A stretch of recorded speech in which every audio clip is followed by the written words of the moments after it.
kumikinang. Nicole Yala and Diego Bandido.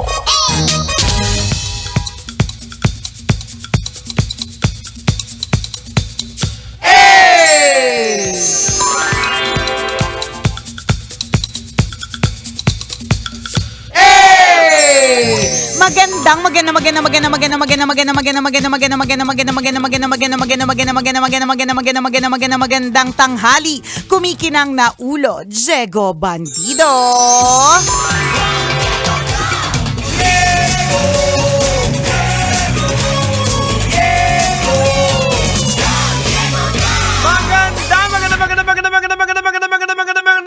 Magandang tanghali. Kumikinang ina.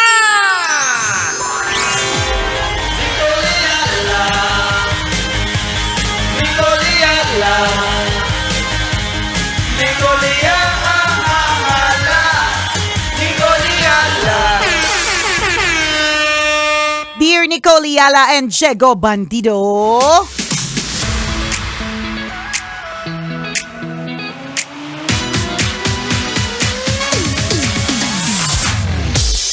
Ako po ang naatasan sa reunion na mag-organize ng lahat-lahat tungkol po sa reunion. Mula po sa program hanggang sa gawa ng mga souvenirs hanggang sa mga bisita. Nakakataranta. Ano po ba ang dapat gawin at ano po ba ang dapat unahin? Thank you and God bless. By the way, good for 350 people po ito. Ay. Ngayon, kailan ba yan? Kasi sa totoo lang, malapit na. Kung ang target na reunion is this year, sa tingin ko ang unang dapat na tanungin mo muna is may budget ba? Oo, yun. Alam mo, totoo lahat. Mahirap gumalaw pag walang budget. Alam mo, napakaraming mga bagay na pwedeng gawin kapag ka alam mong may budget. Yes. Diba? Oh. Pero kapag halimbawa walang budget, Oh. ano pa kayo, maghahagilap pa lang sa ngayon. Tapos, ano ba yung mga kinakailangan? Yeah, diba? I-adjust nyo lahat yun Yes. So, yun yung una. May budget ba? Kailan yan? Ayan. Kasi kung halimbawang this year na, medyo nakakasuka na sa nervyos yan kasi dapat marami ka kasing kasabayan Marami. Ayan, So yun pa, dahil marami kang kasabayan, venue. Ayan. Kung mga 350, medyo malaki-laking venue yung kailangan, di ba? Yung mga suppliers ngayon, medyo ang dami ding ganap. Although, madami na din namang mga venue at saka madami din namang mga suppliers. Yun naman yung kagandahan. Mapapansin mo, Jex, kahit sa mga kadilim-diliman at kasuluk-sulukan, magugulat ka, may napakagandang restaurant, di ba? Pero at the end of the day, yung question pa rin yung budget. May budget ba? Maraming ang suppliers, Correct. maraming ang venue, kaya ba ng budget? Marami ba ang pera? Yun yung una sa lahat, di ba? Mahirap po mag-organize kapag kakulang sa budget kasi syempre lalong-lalo na kung dream big ang eksena mo Gusto mo magkaroon ng magandang decoration. Gusto mo magkaroon ng masarap na pagkain. Correct. I think isang basic dyan talaga kapag ka nag-organize ka ng mga ganyang klase mga event, dapat yung pagkain maayos. Kasi kapag ka hindi maayos ang pagkain, ganito ang usapan. Correct. Pagkatapos ng party. Ano ba naman yun? Pinapunta tayo ng pagkalayo-layo para sa wrapper na may konting laman. Diba? Yung lumpia, puro wrapper. Sana yung pinamasahe natin, kinain na lang natin sa mall. Kaya nga, mas Masaya mabubusog pa tayo. Correct, diba? nanood na lang sana tayo ng sine. Tama.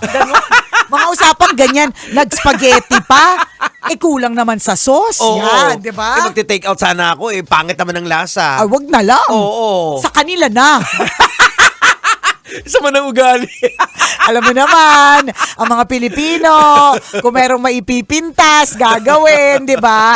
So, pero basic talaga yung pagkain. Kasi totoo naman they went out of their way, nagbihis sila, inayos nila yung schedule nila, only to find out na pagdating doon, wali yung pagkain. Alam mo, naalala ko lang pala yung isang naging experience ko dito. Ewan ko kung natandaan mo to, Jegs.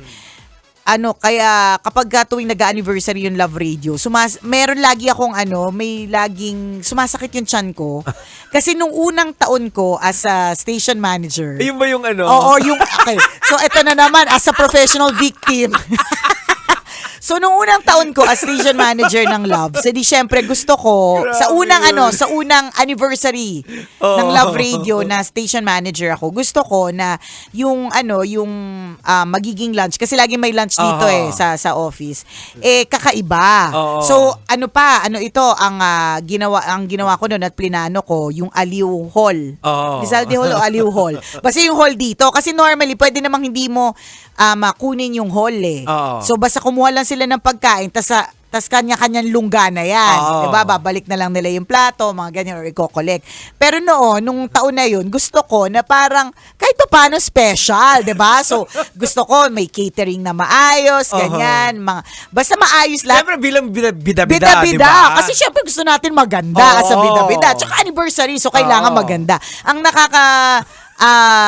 lurky pa dito, sabi ko, ay pipiliin ko to kasi sila, kumakanta.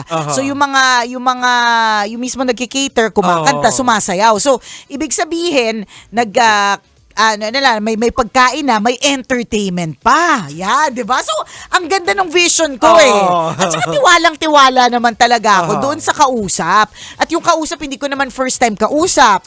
Ilang beses ko na siyang nakausap. Correct. At maayos naman siyang kausap, 'di ba? O eto na. Bago kasi kumain, may mass muna. Dito po kasi may misa. Tapos pagkatapos ng misa, kanya-kanya na yan, paunahan na yan doon sa kain. Magugulat ka nga dito, Jigs, dati merong nagpakain. Akala mo walang kakain kasi holiday. Nagulat yung nagpakain, ang daming lumabas sa mga lungga. Pagkain talaga, ganun ko sinasabi na ganun po kahalaga yung pagkain. Talagang pinagkakaabalahan. Correct. Pinupuntahan kasi alam niyang masarap yung, di ba? Tingnan mo, kapag vlog ng isang content creator na food vlogger at sinabi niyang masarap, hindi ba't biglang dumadami yung pumipilat kumakain? Correct. Kasi nga, ganun kahalaga yung pagkain. Ako nga natatakam nga ako sa mga vlog ni Kevin eh. It's a Small World. It's a Small World. Di ba? Nakakatakam. So, pupuntahan mo. So, eto na nga. Balik tayo doon sa kwento. Sorry po, alam niyo naman yung kwento namin. Octopus, di ba? Kung saan-saan nakakarating. So, matatapos na yung misa, bumulong sa akin yung PA. Sabi niya sa akin, Ma'am, wala pa po yung pagkain. Alam mo, Jigs, talaga, yung nagpalit-palit talaga yung internal organs ko. Nagpalit-palit sila ng pwesto. Yung pancreas napunta sa gallbladder, yung gallbladder pumalit sa lungs. As in, parang hinalukay ube. Nag-interchange talaga. Hinalukay ube talaga yung buong katawan. Sa sobrang panic. Yung mga boss andun na nakaupo na Tsaka Jegs, tama, nakaupo na. Tsaka, hindi lang lahat ng mga empleyado. Waiting game. Basta, to make the long story short, super late. Nakapila na sila, wala pang laman yung mga So, nung finally dumating naman. Pero, in fairness, bago dumating. na ang nangyari no, nagkaroon ng mini show. Correct muna, kasi habang inaaliw yung mga tao. Lahat ng mga DJ, sige, gawin nyo lahat ang gusto nyo. Magpa-games kayo. Kumigay tayo ng papremyo. Alam mo yung mga ganon, lahat ng mga paraan habang iniintay yung pagkain.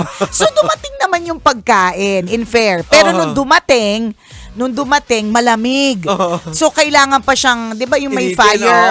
Yung may fire. So yung mga unang 50 siguro na nakakuha, malamig yung tinira nilang pagkain. Sebo-sebo talaga. Ang bonggang-bongga. Hindi na lang ako nakinig sa kahit anong klase mga chismis dahil sanay naman talaga ako nachi-chismis dito. Pero ibig sabihin, nakakapanghina siya. So, and I don't want that to happen to you. Yan. So, yun yung kaya ako kinikwento. Ayoko mangyari ito sa'yo. Kaya siguraduhin mo na maayos yung pagkain. Yan yung isa sa mga una. Bukod sa venue at budget.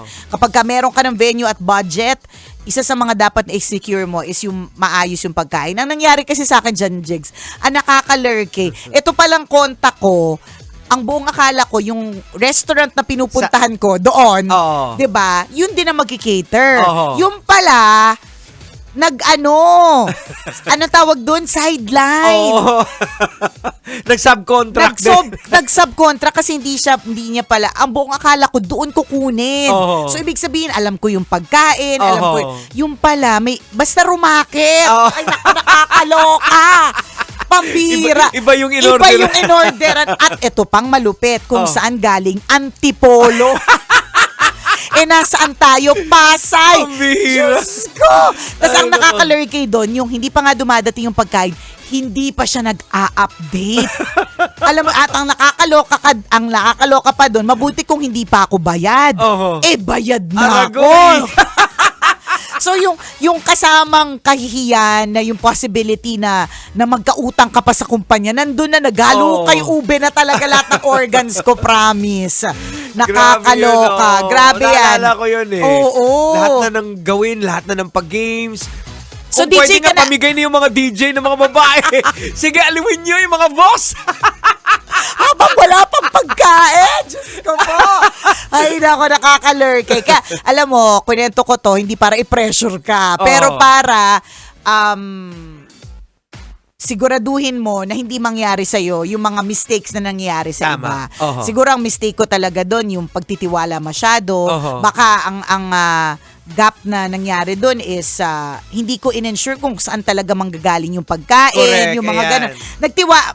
Paniwalain kasi ako, di ba? Ay, di pala, funny-walain.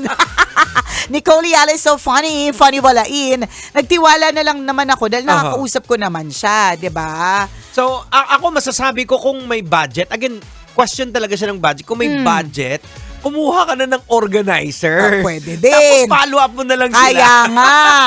Yan ang katotohanan. Good luck. Good luck sa pag-aayos, pag-organize ng party na yan. I hope may budget ka. Correct. Kasi lagi mo tatandaan, mahirap gumalaw kapag ka walang budget. Yan, importante yan. Budget. Yung mga iba, ano na lang sila, mga bonus na lang yan. Oo. Ayan. So at this point, medyo mas mahal na din ang lahat. So i-expectin mo na din yung ganyan. Good luck, girl. At hindi, you can't do this alone, ha? Huwag mong kaya nga sabi ni Jegs kanina, kumuha ka ng organizer. Kasi ito mga ganitong klase mga bagay, 350 people, kailangan niya ng team. Hindi mo kakayanin yan. Mag-isa. Huwag kang bida-bida. Ito yung problema kasi kuminsan sa mga opisina na pinipilit na kaya kuminsan ang dami talagang komento, ang daming sablay. Correct. Oo. Kung minsan nasasayangan ka sa pera na ginastos. Alam mo, malaki naman ang ginastos, pero dahil nga hindi natin to Na-organize ng maayos or hindi niya forte. hindi talaga forte. Yung pag-organize. Wali din. Oo. Then, tsaka basta, it has to be within a team. Oo, yan. Dapat Team talaga kayo. siya. Oo. Lahat naman ng event. Team of suppliers. Team Oo. of ano. Saka huwag kang magsama sa team ng mga matatanda. Bakit? Grabe ka naman sa Hindi, mga mas maganda pag bata, mas mabilis gumalaw. Sa bagay. Fresh yung ideas. Oo, kasi kapag ka may mga kasama kang mas matatanda than usual, ang daming reklamo niyan. Ay, hindi ako makaka-attend ng meeting, masakit yung likod kung ko. minsan di mo pa mautusan. Sasama pa yung loob. O di naman kaya, ang piliin mo yung mga taong ka-close mo. Yun. Yung mga tipong kaya mong manduhan. Tama. Yung mga kaya mong lambingin. Or Correct. kaya mong sigawan nang hindi naman siya masyadong ma-offend kasi kilala ka nila na nasistress ka lang. Oo. Diba? Yung mga ganon. Basta it has to be a team to do it. Tama. Huwag mong solohin. Correct. Pero kaya mo yan. Go, go, go. Go, push yan. Push mo yan. Siya, hanggang dito na lang po ang tabalang kumikinang. Muli ako pong kumikinang na ulo, Diego At Bandido. akong kumikinang ina mo, Nicole Yala. Kailangan pa bang i-memorize yan? Basic! Metro's #1